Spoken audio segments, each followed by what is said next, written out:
Voice of America Urdu के एक special programme में मैं हूं आयशा तंजीम और आज हमारे मेहमान हैं पाकिस्तानी सियासत की एक अहम तरीन शख्सियत, पाकिस्तान पीपल्स पार्टी के चेयरमैन बिलावल भुट्टो साहब। Bilawal, thank you so much हमें टाइम देने के लिए। Thank you. अच्छा, आपने भी रिसेंटली ह्यूमन राइट्स कमेटी के चेयरमैन के तौर पे आप मुंतखब हुए हैं। क्यों ह्यूमन राइट्स कमेटी ही क्यों चूज़ की आपने? कायमा कमेटीज़ तो और भी हैं, खारजा पॉलिसी की है, दूसरी हैं। मैं समझता हूँ कि ह्यूमन राइट्स किसी भी जमहूरियत के लिए एक फाउंडेशन स्टोन का किरदार अदा करता है।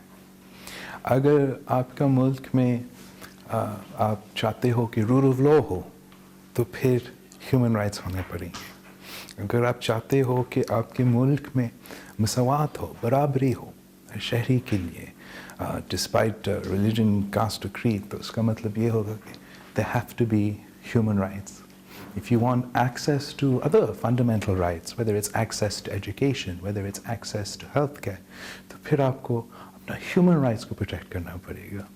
I, as chairman of the Pakistan People's Party, chose to become chairman of the Human Rights Committee in Parliament, ताकि हम अपना मैं ये मैसेज भेज सकूं कि हम कितना seriously human rights को लेते हैं. And I wanted to show that for the Pakistan People's Party, particularly given the current environment in Pakistan, मैं समझता हूँ कि human rights is the one of our most top priorities. And मैं चाहता हूँ कि हम पाकिस्तान को एक rights-based society, human rights-based society बनाएं. तो उस जदोजहद के लिए मैं समझता हूँ कि Human Rights Committee जो है वो एक important platform है. अभी जो पाकिस्तान में एटमॉस्फेयर है उसमें ये लगता है कि जो भी अपने ह्यूमन राइट्स की बात करता है, चाहे वो मिसिंग पर्सन्स के लिए हो, चाहे वो प्रेस फ्रीडम के लिए हो, उसको एक लेबल कर दिया जाता है कि आप मुहिब वतन नहीं हैं, आप गद्दार हैं या पाकिस्तान से मोहब्बत नहीं है।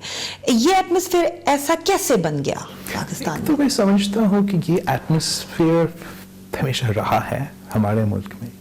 एक ख़ास जहनीत का ये सोच है, ये पाकिस्तान का नहीं सोच है, ये मोहम्मद अली जिन्ना कायदे आज़म का सोच नहीं था, ये हमारा कॉन्स्टिट्यूशन नहीं कहता है, हमारा हिस्ट्री नहीं कहता है, लेकिन एक ख़ास जहनीत का ये ज़रूर सोच है.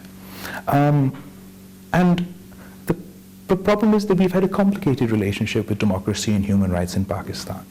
And we've seen where जहाँ हम कभी कभार we take 2 steps forward and then we take 1 step back and 1 step forward and sometimes 2 steps back.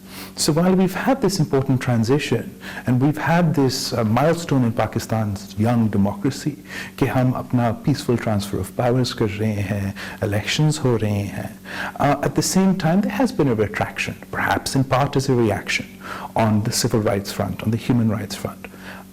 And there are many factors that contribute to that. There is in part, let's start by owning the blame ourselves as parliamentarians, सियासतदान ने पार्लियामान को वो अहमियत नहीं दी. नून league अपने पिछले दौर में वज़ीर आज़म नहीं आता था. जब खान साहब अपोजिशन में था उसने कोई मौका नहीं छोड़ा पार्लियामान को, जमहूरियत को, रूल ऑफ लॉ को अंडरमाइन करना, गैर जमहूरी ताकतों के साथ मिलकर जमहूरियत पे हमला करना. और जब अब वज़ीर आज़म की हैसियत में वो भी पार्लियामान को वो अहमियत नहीं दे रहा है, तो उससे ऑब्वियसली जमहूरियत, parliamentary Nizam, rule of law पे असर होगा. फिर हमारा एक दूसरा इदारा भी है जो कि judiciary है.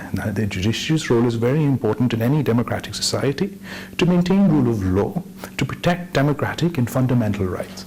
Unfortunately, कभी कभार हमें ये नज़र आ रहा है कि हमारा जुडिशरी या शायद स्पेसिफिक जजेस या स्पेसिफिक चीफ जस्टिसेस ज़्यादा सियासी काम, ज़्यादा जुडिशल एक्टिविज़म करते हैं. उससे जमहूरियत मजबूत नहीं होता, इदारे मजबूत नहीं होते, रूल ऑफ लॉ मजबूत नहीं होता. वो इंडिविजुअल जज उस मौके पे शायद ताकतवर हो मगर हमारा पूरा निज़ाम को कमज़ोर करता है. तो it is the job of parliament to expand its role and assert its authority. But it was also the job of the judiciary to protect fundamental human rights, fundamental freedoms, fundamental democratic rights, which unfortunately they've not been able to thus far live up to those expectations. PTM को आप क्यों support करते हैं? Support, I don't think is the right word. I mean, Pakistan People's Party हमेशा constitutionalism, rule of law, human rights, इंसानी हकूक पे believe करते हैं. जहाँ तक issues हैं दहशतगर्दी के, इंतहा पसंदी के, लापता अफराद की, पाकिस्तान पीपल्स पार्टी के हमेशा से इन सब इश्यूज़ पे काफ़ी वाज़ेह मौक़िफ़ रहे हैं. तो कभी कभार मेरी गुफ्तगू से शायद ये इम्प्रेशन जाता है कि जो दूसरे जमात हैं या दूसरे सिविल सोसाइटी के ऑर्गेनाइजेशंस हैं जो civil rights, human rights, democracy, rule of law, इन चीज़ों पर बात करते हैं, obviously then on those issues our point of view crosses. So अब फॉर एग्जांपल मिसिंग पर्सन्स का इशू है, आप लोगों की तो गवर्नमेंट भी रही 5 साल, क्यों इतना मुश्किल है ये इशू सॉल्व करना? देखो, एक तो आप लोगों का पे मैं एतराज़ करता हूँ, मेरा पार्टी का ज़रूर हुकूमत रहा है, मेरा अब तक हुकूमत नहीं रहा है. दूसरी बात, बिल्कुल इंसानी हुकूक और मिसिंग पर्सन्स एक for quite some time has been an issue from Pakistan. मुझे याद है हमारे दौर में ना सिर्फ हमारा मैनिफेस्टो का हिस्सा था, ना सिर्फ शहीद मोहतरमा बेनज़ीर भुट्टो की सियासी जदोजहद का एक अहम पॉइंट था. ख़ास तौर पे उस वक्त बलूचिस्तान पे ज़्यादा फोकस किया जाता था. और जब हम पार्लियामान में आए थे, जमहूरियत बहाल हुआ, उस वक्त लॉयर्स मूवमेंट चल रहा था. जब chief justice Iftikhar Chaudhry chief justice बना तो काफ़ी उम्मीद था कि इस किस्म के इश्यूज़ आखिर हल हो जाएंगे, because he would take a strong line. और उसने बार बार ये केस उठाया, बार बार जब भी हमने कोई तकरीर की इस पे या पार्लियामान ने उठाए something, he always took up this issue, but unfortunately failed to reach any conclusion. Most recently, Chief Justice Saqib Nisar ने इस इशू को उठाया था, and in a quite a feeble conclusion, he took affidavits from various institutions, making them swear that no one was in their custody. But मैं समझता हूँ कि this is the epitome of an example of the human rights crises facing Pakistan. मैं समझता हूँ ये एक humanitarian crisis है कि from Balochistan to Islamabad, families of missing persons have been protesting, agitating, organizing, pleading, begging for their rights, to know where their family members are, whether they are alive or dead, if they're facing criminal cases, what those allegations are. And I feel it is the responsibility of the state to answer those questions. I've not seen an example. मुझे कोई और मुल्क नज़र नहीं आता जहाँ this sort of emphatic appeal by the families of victims goes so unheard. मैं समझता हूँ कि पार्लियामान को, जुडिशरी को, ह्यूमन राइट्स के इदारे को इस इशू को सीरियसली लेना चाहिए और इस इशू को हल करना चाहिए. अच्छा, 18th अमेंडमेंट के बारे में आपका क्या ख्याल है? क्या आपका ख्याल है कि ये रोल बैक हो सकती है? That the 18th Amendment not only devolved resources and power to the provinces, guaranteed Pakistanis their basic fundamental rights, it addressed some of the fault lines that were festering in Pakistan. आपको याद होगा मुशर्रफ के वक्त में nationalism and nationalism related terrorism in Pakhtunkhwa, in Balochistan, वो अरूज पर था. एक खतरा था कि nationalists और fundamentalists मिलके कुछ ना करें. After the 18th Amendment and devolution of power, mainstreaming of nationalist political parties through the democratic political process, through the devolution of resources, an essence in the provinces that they have ownership over their rights and their resources, and access to the people in power who make the decisions for them, have taken the aggression and prominence out of those movements and has strengthened the Federation of Pakistan. So I don't believe it is in Pakistan's interests. I don't believe it is in the Federation's interests. I don't believe it is in any political party's political interest to reverse or undermine the 18th Amendment. It is certainly not in the interest of democracy in Pakistan. तो no, मैं समझता हूँ ये नहीं हो सकता है. लेकिन साथ साथ throughout my election campaign, I was talking about the threat to undermine the 18th Amendment. मैं बिल्कुल समझता हूँ ज़रूर एक कोशिश है 18th Amendment को reverse करने के लिए. ज़रूर on different fronts, on the political fronts, there are political assaults. On the legal fronts, there are legal assaults. And I'm sorry to say, I'm disappointed with some of the decisions the court have given when it comes to rights and constitutional and the status of the constitution. मगर Pakistan peoples party इस पे compromise करने के लिए तैयार नहीं है. हम किसी किस्म की दबाव का शिकार नहीं होंगे. We're ready to face any situation, but 18th Amendment पे और 1973 Constitution पे कॉम्प्रोमाइज़ नहीं कर सकते हैं. अच्छा बिलावल, आपके साथ तो हमारी गुफ्तगू जारी रहेगी, लेकिन हमें एक छोटी सी यहाँ पे ब्रेक लेनी है. हम जब वापस आएंगे तो हम आपका मिलिट्री कोर्ट्स पे भी मौक़िफ़ जानना चाहेंगे, हम इंटरनेशनल रिलेशंस पे भी आपसे बात करेंगे और बहुत सारे दीगर इश्यूज़ पर. इस ब्रेक के बाद देखते रहिएगा.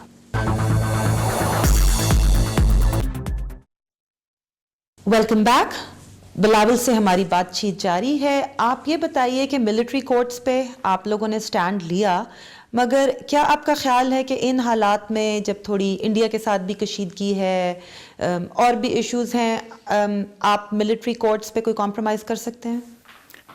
नहीं, मैं नहीं समझता हूँ कि पाकिस्तान पीपल्स पार्टी अपना मौक़िफ़ तब्दील कर सकती है जहाँ तक मिलिट्री कोर्ट्स की बात है. मिलिट्री कोर्ट्स एक शॉर्ट टर्म मेजर था.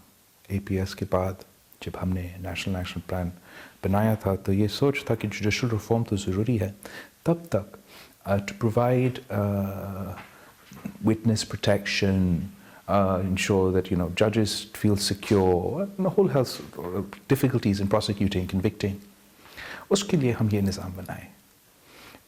Unfortunately, तो 2 साल भी, they were supposed to last only 2 years. They ended up lasting 4 years. And having parallel systems of justice undermines the concept of rule of law, undermines the institution of the judiciary, and create legal black holes which undermine, once again, rule of law and human rights. And हम कब तक extraordinary steps लेंगे because of terrorism and extremism? So it will be better if we empower the forum जहाँ ये होना चाहिए. अगर chief justice साहब समझता है कि कोई कमज़ोरी है, if there's any way we can strengthen the judiciary for this particular purpose, then I believe there should be a conversation with Parliament.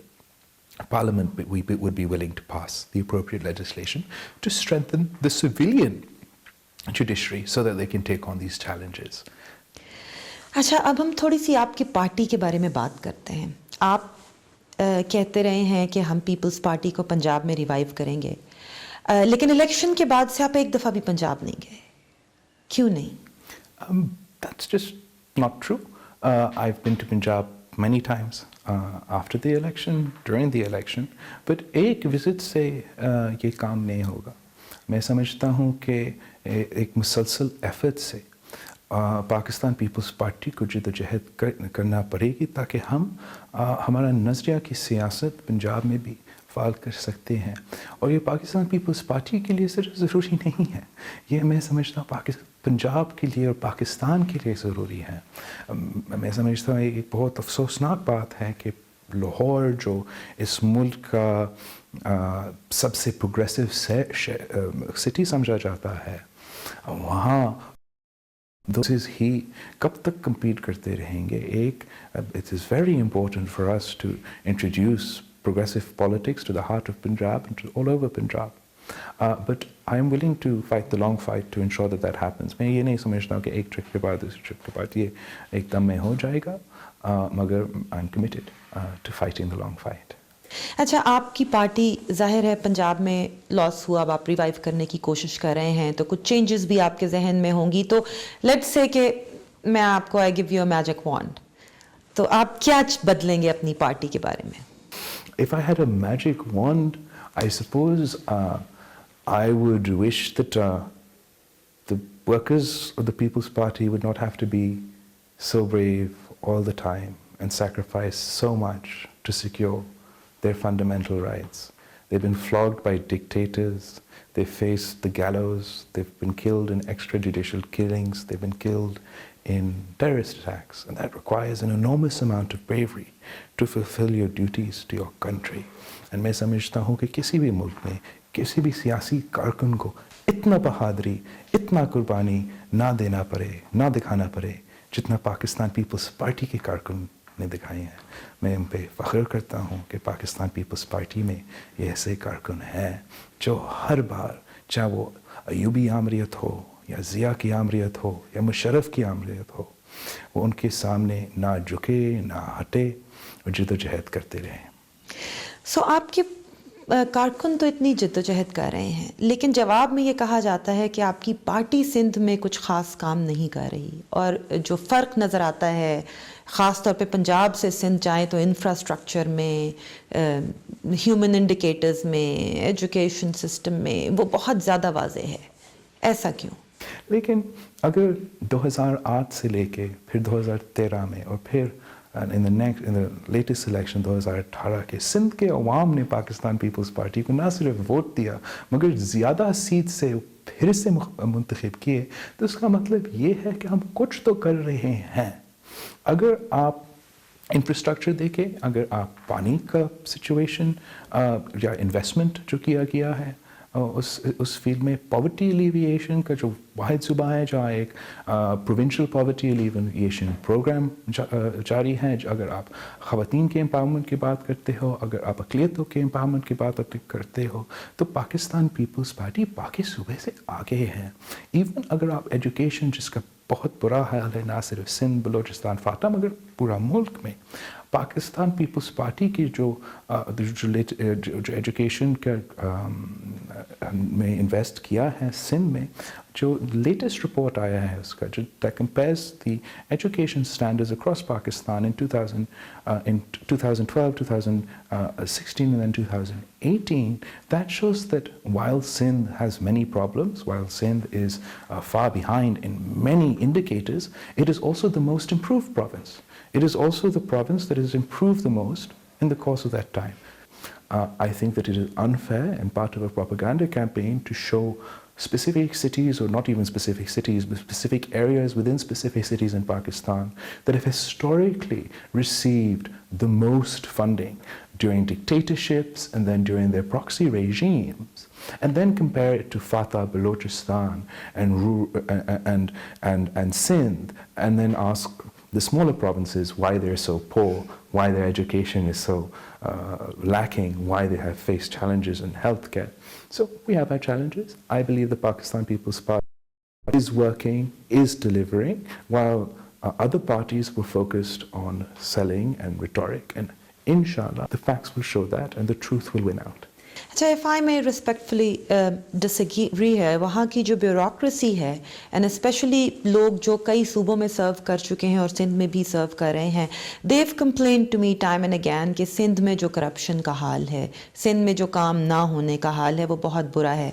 Seven शरीफ में आपके डिजीज़ है पानी की, वहाँ पे जो वाटर प्लांट लगना था उसमें दे सेड कि जी उन्होंने इतना कट मांगा 40% कि the person putting up the plant said कि ये तो business चल ही नहीं सकता, ये काम नहीं हो सकता, so the plant didn't happen. So those complaints are there about Sindh. The individual complaints तो हर सूबा में होगा. मैं समझता हूँ कि बिल्कुल झूठ है, गलत है, ethnic profiling है to say that there is only corruption in Sindh and no corruption in Balochistan, no corruption in Pakhtunkhwa and no corruption in Punjab. And I also believe that the level of corruption in Sindh and in Punjab and in Balochistan and in Khyber Pakhtunkhwa are the same, and we have not ever in the history of Pakistan had a functional accountability system. We've only had systems for witch hunts and political engineering, such as the National Accountability Bureau that was set up by dictator Musharraf, particularly to target the Pakistan People's Party and break our majority so he could form his government and parliament. And that same institution of General Pervez Musharraf is working to this day. And that institution has many, many loopholes.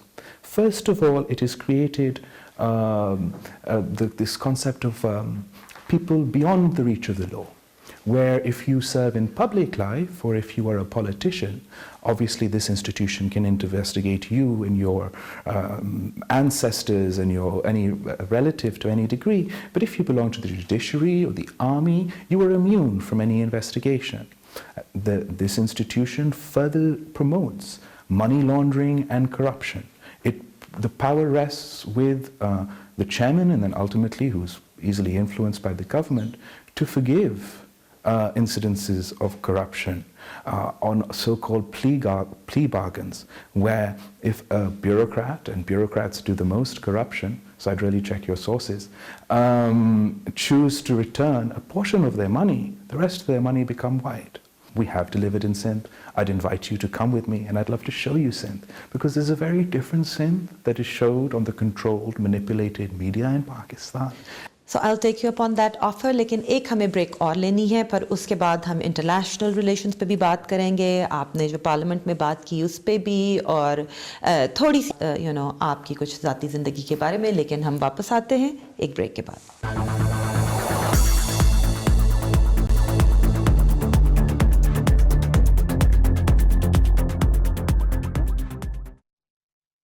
Welcome back. अब हम थोड़ी सी बात करते हैं international relations पे। आपने भी parliament में स्पीच भी की, इंडिया पाकिस्तान पे भी बात की। So you also, when you talking about this attack and talking about national action plan in parliament, also opposed mainstreaming. What's your problem with mainstreaming of certain militant groups? Whose policy is it to mainstream them?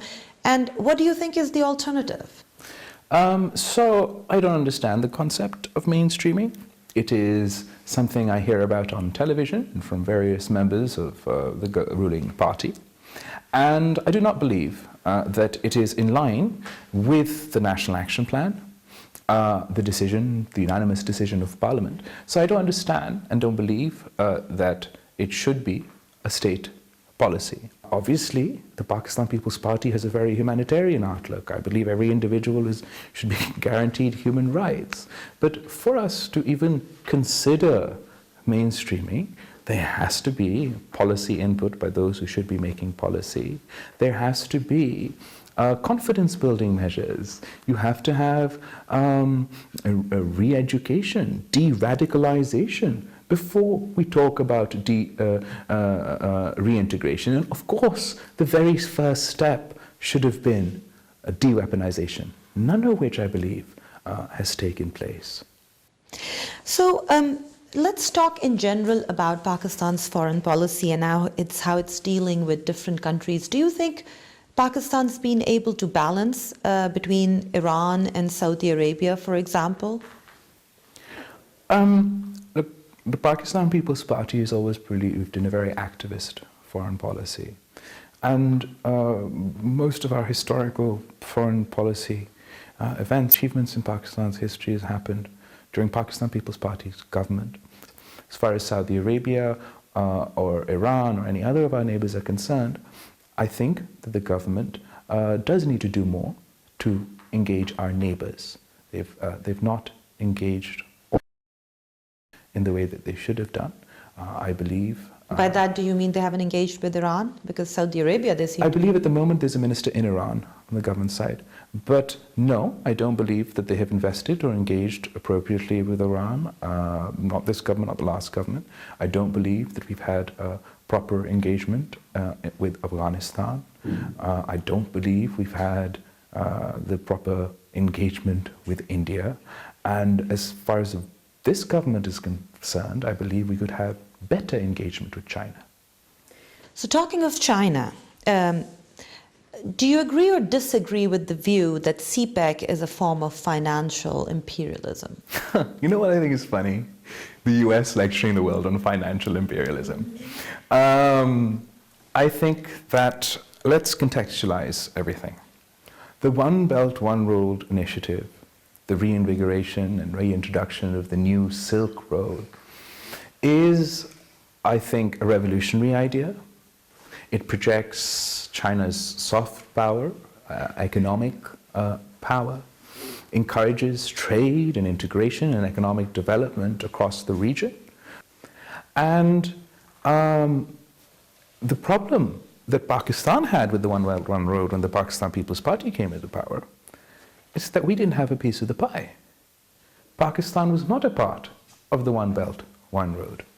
And that's when the Pakistan People's Party campaigned and worked towards the China-Pakistan Economic Corridor that is now a fundamental part of the One Belt, One Road initiatives.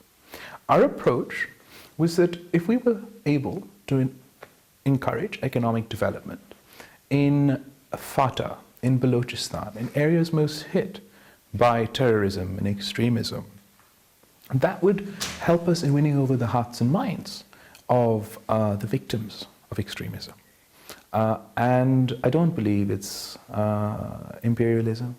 I believe that the United States and other powers who are now considering of cutting and running from Afghanistan, instead of jealously trying to undermine CPEC or the One Belt, One Road, come and compete in good old-fashioned capitalism.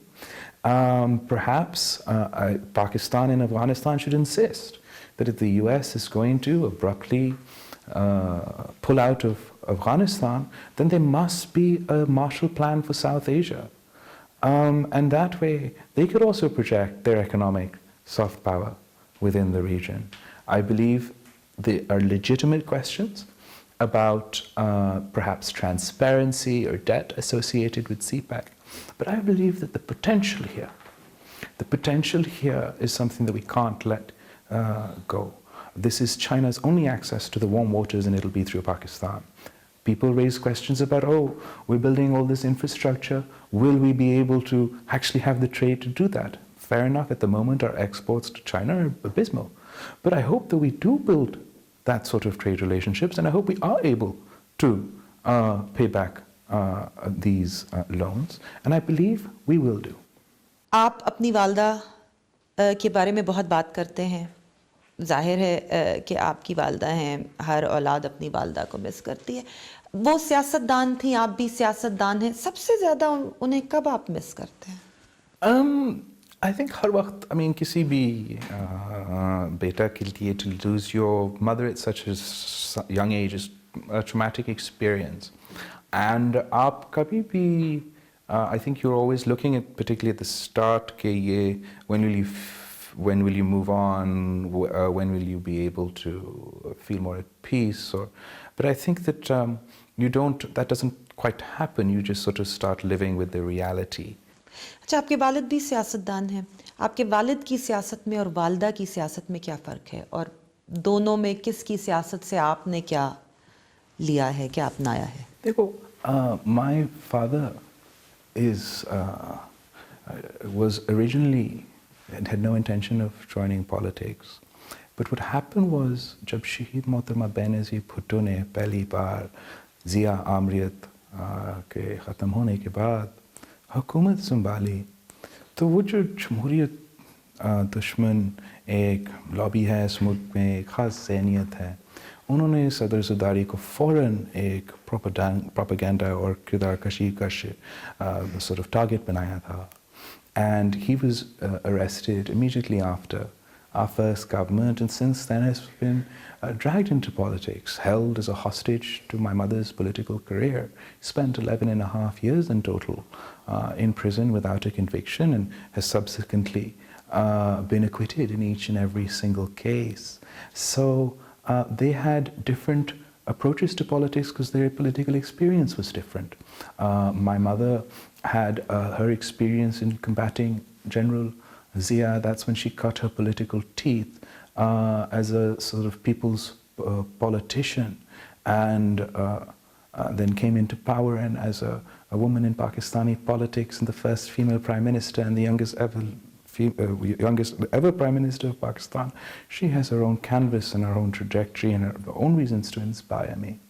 And my father had a different approach. His politics was that of being constantly in prison, and when he was not in prison, he was trying to create those coalitions and support networks And then obviously there's the international aspect. And then when he became president, as the first civilian president in Pakistan's history to complete his term, the presiding over the People's Party government that reintroduced the 1973 constitution, presiding over the parliament that passed the most legislation in the history in Pakistan, being the person whose brainchild it was to introduce the Benazir income support program, this country's one and only social safety net, he inspires me and motivates me for different reasons. So I like to see myself as a product of the two, as I am.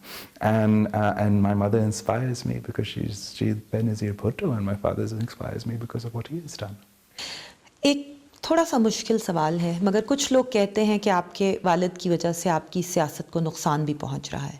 क्या आप इस ख्याल से इत्तेफाक करते हैं? यही लोग जब शहीद मोहतरमा बेनज़ीर भुट्टो जिंदा होती कहते थे कि सदर ज़रदारी शहीद बीबी की सियासत के लिए एक लायबिलिटी है, और वही प्रोपेगेंडा दोहराना चाहते हैं, और आज कहते हैं कि बिलावल की सियासत के लिए सदर ज़रदारी एक लायबिलिटी है। लेकिन जैसे वो तब भी नहीं जानते थे कि सदर Zardari was actually a rock and support and a pillar for Shaheed Mohtarma Benazir Bhutto's politics, for Pakistan People's Party's politics. Perhaps another man would have broken under 11 years of prison, torture and confinement, but he did not.